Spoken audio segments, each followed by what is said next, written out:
अस्सलाम अलैकुम वरहमतुल्लाह व बरकातुहू। अब देख रहे हैं ATV और आज का हमारा मौजू है फितना दज्जाल की झलकियां।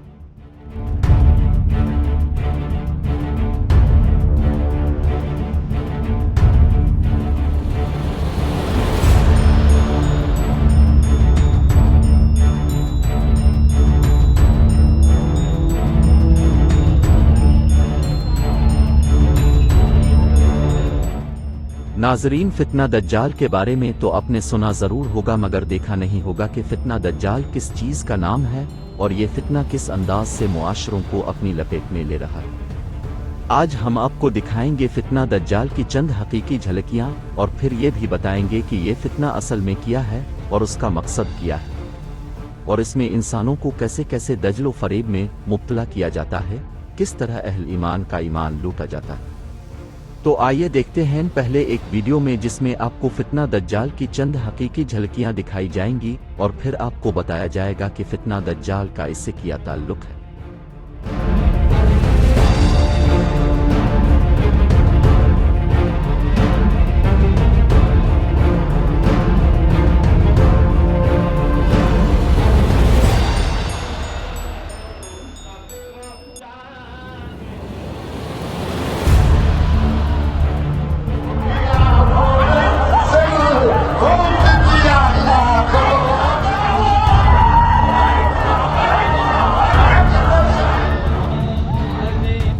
तो नाजरीन, यही असल में फितना दज्जाल है।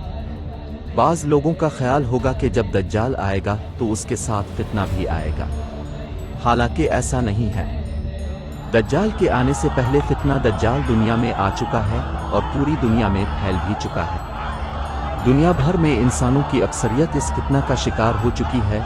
दज्जाल के आने से पहले दज्जाल के कई चेले इसके मजहब को बाकायदा तौर पर परवान चढ़ा रहे हैं।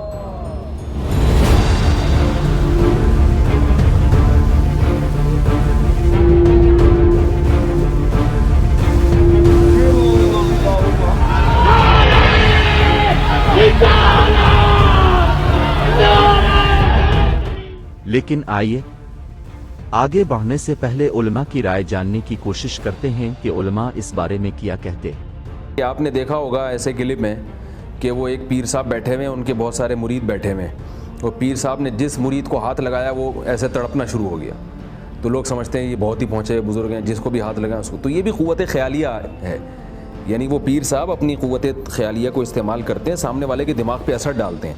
वो सामने वाला चूँकि बेवकूफ़ होता है, वो अंधी अकीदत में पीर साहब के सामने बैठा हुआ होता है, तो उसको वो हिलना शुरू हो जाता है। आप मुझे किसी पीर साहब के सामने ले जाके बिठा दें और मुझे वो जितना मर्जी हिलाएगा मैं नहीं हिलूंगा इंशाल्लाह, क्योंकि मैं जानता हूँ ये फ्रॉडी लोग हैं।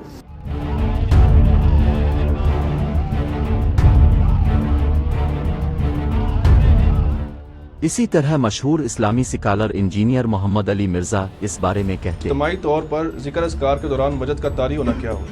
वजद सारा तमाशा है जी। वो तो लोगों को जो है वो जनाब इंडियन गानों पे भी वजद हो जाता है।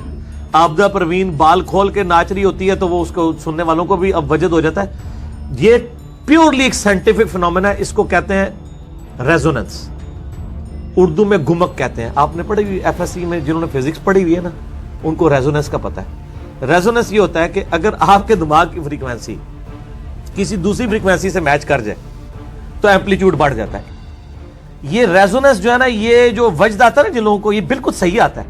ये टोटली साइंटिफिक फिनोमेना है, इसका दीन से कोई ताल्लुक नहीं, वरना तो हिंदुओं को वजद आई ना सिर्फ मुसलमानों को आए। चूंकि आपके पास मुसलमानों की वजद आता है, आप समझते हैं सिर्फ मुसलमानों को ही आता है, नहीं, गैर मुसलमानों को भी आता है, गोरों को भी आता है, करंट भी लगता है, वो करंट शाह भी चल रहे हैं। इसकी कोई इस्लाम में हैसियत नहीं है।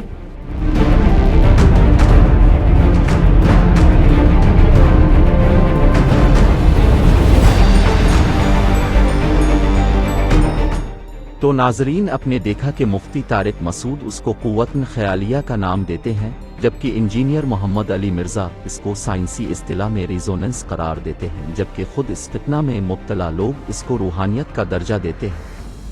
हालांकि हकीकी मानों में ये ना तो कोई क़ुव्वत ख़यालिया है, ना ये कोई साइंस है और ना ही इसका रूहानियत से कोई ताल्लुक है, बल्कि ये सीधा सीधा शैतानी फितना है जिसका ताल्लुक बराह रास्त फितना दज्जाल के साथ है।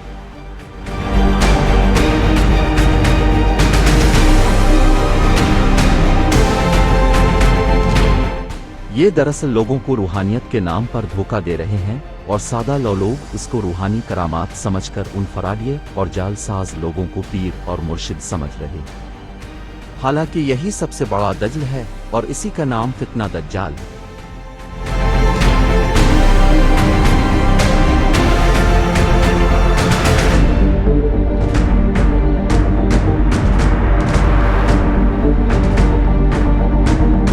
कॉमन सेंस की बात है कि इसका बुजुर्गी से क्या ताल्लुक? क्या नबी सल्लल्लाहु अलैहि वसल्लम ने किसी सहाबी को हाथ लगा के ऐसे हिलाया या किसी सहाबी ने ऐसे किया? बुजुर्गी का ताल्लुक है आपके अमाल से। आप अच्छे अमाल करते हैं, आप बुजुर्ग हैं, आप बुरे अमाल करते हैं तो आप बुजुर्ग नहीं हैं।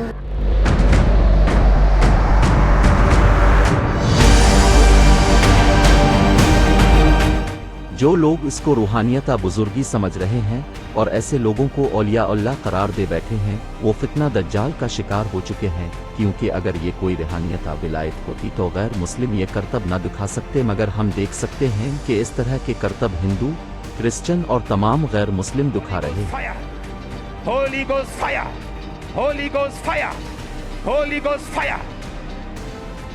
Fire the Holy Ghost! Come, यीशु मसीह के नाम में वापस आ जा। Come in the name of Jesus. Jesus. Fire the Holy Ghost. In the name of Jesus.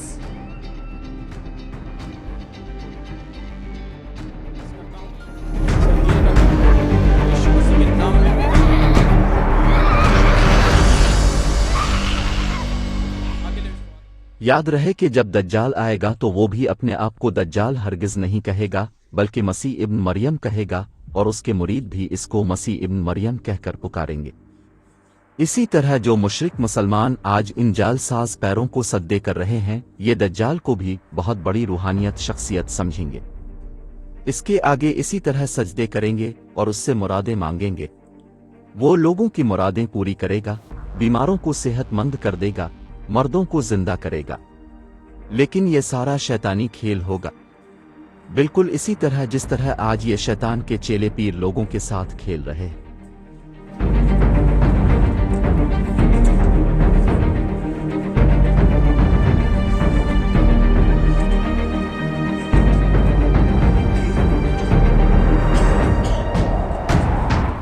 ये दर हकीकत फितना दज्जाल में लोगों को मुब्तला करने के लिए जहन साजी हो रही है।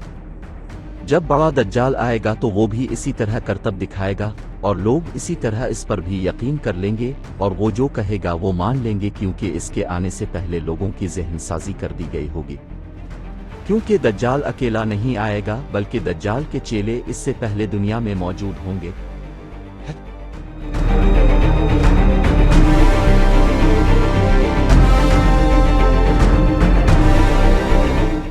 हदीस में बाकायदा तौर पर जिक्र है, दज्जाल के आने से पहले कई छोटे छोटे दज्जाल दुनिया में आएंगे और वो दज्जाल के मजहब को परवान चढ़ाएंगे। लोगों की जहन साजी इस तरह करेंगे कि जब दज्जाल आएगा तो वो फौरन इसको पीर बिमरुश्त तस्लीम कर लेंगे और यही लोग जो उन हरामखोर शैतान के चीलों के फरेब में गिरफ्तार कर शिर्क में मुब्तला हो चुके होंगे और उन फराडिये पैरों को सजदे कर रहे हैं, कल यही लोग दज्जाल को भी सजदे करेंगे और उसको रब मान लेंगे।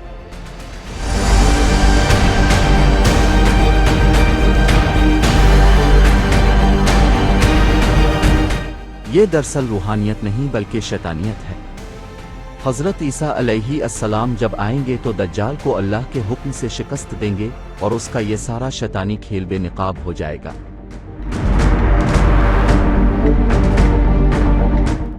अगली वीडियो में हम इंशाअल्लाह इस शैतानी खेल के बारे में नाज़रीन को बताएंगे कि ये खेल किस तरह खेला जा रहा है, पीर मुरीदों को करंट कैसे लगाते हैं, किस तरह इंसान के अंदर से जिन्नात व शयातीन को निकालते हैं, और ये भी कि दज्जाल जब आएगा तो वो मर्दों को कैसे जिंदा करेगा।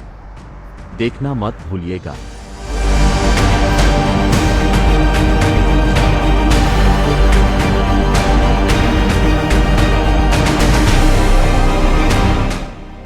लेकिन इससे पहले हमारे चैनल को सब्सक्राइब कर दें और बेल आइकन को भी दबा दें ताकि अगली वीडियो अब तक पहुंचती रहे।